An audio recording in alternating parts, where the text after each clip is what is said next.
Okay, folks, there's Derek. That's our Valentine's Day hater. As you can see right now, he's showing off his romancing skills with his wife, Jocelyn. How's it going in your Valentine's suite there? It's going good, Steve. You the man.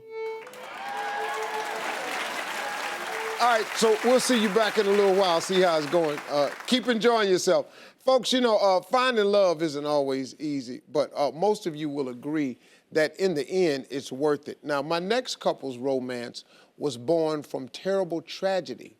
Fate led them to each other, and love helped them heal. And they are what we call a true American love story. Please welcome Danielle and Chris. Hi, folks, how you doing? What brought you two together? Well, I am a military widow. Chris is a military widower. My late husband, Ryan, was killed in Iraq in 2007. Chris's late wife, who was also in the Air Force, died of leukemia in 2009, and we met at a function for children of fallen military called Snowball Express. Okay. When we were at Snowball Express, it was less than a year since my wife had passed away. And so when she came up to me, she actually gave me a lot of good advice on dealing with that 1 year mark. And it was, I really appreciated it. And she left a definite impact on me. And after I went home, I thought about her a lot and wondered how she was doing. Wow. So Danielle, you ran into each other again. We did, just a few months later at another function during Memorial Day weekend. And it was just by pure luck. Every time we saw each other, it was only by pure luck. And we saw each other and we only talked for a few moments.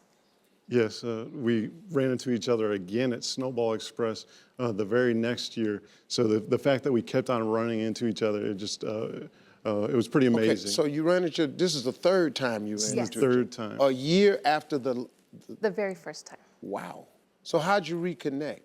We didn't see each other really again during Snowball Express, or I didn't see him anyway.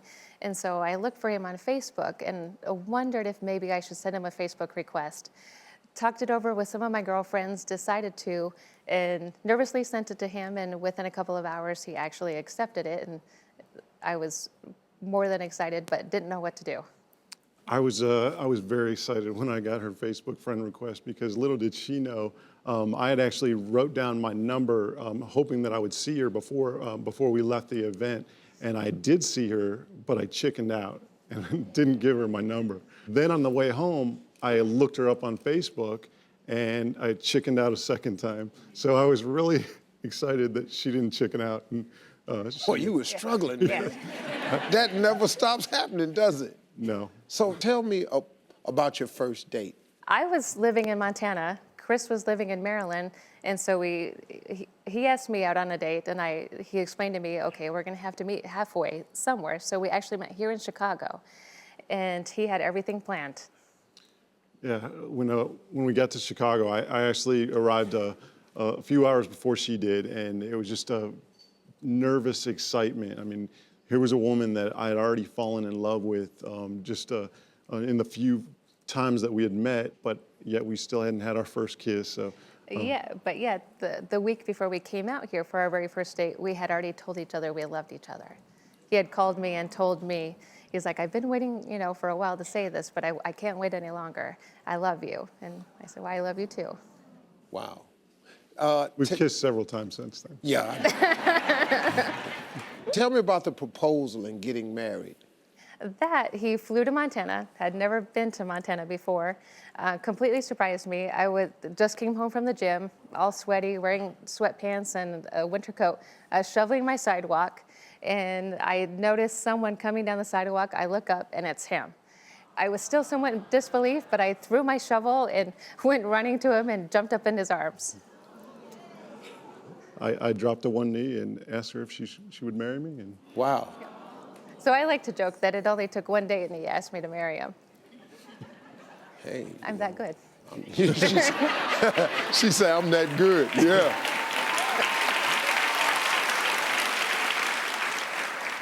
So what's married life like now for you guys? Married life, this time around, we are so much more.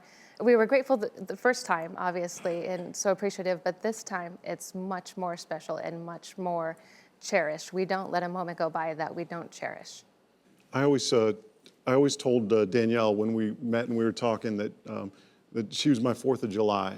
She really brought excitement and joy back into my life after the loss of my first wife. And that's why we got married on the 4th of July at the Air Force Memorial to honor our lost. Yeah, and they're still very much a part of our lives. And in my bouquet, I actually had a picture of both of them that I carried with them as a way to have them with us. Wow. We couldn't be more happy. I mean, we have this tragically unique but beautifully blended family that we believe that we're a match made in heaven, literally. Now we have this big, beautiful family with 5 kids. See, that's the whole purpose of it. You can find wonderful things out of tragedy. I say it all the time on the show. Most of the great things that have happened in my life came off the heels of some tragedy, some really adverse moment.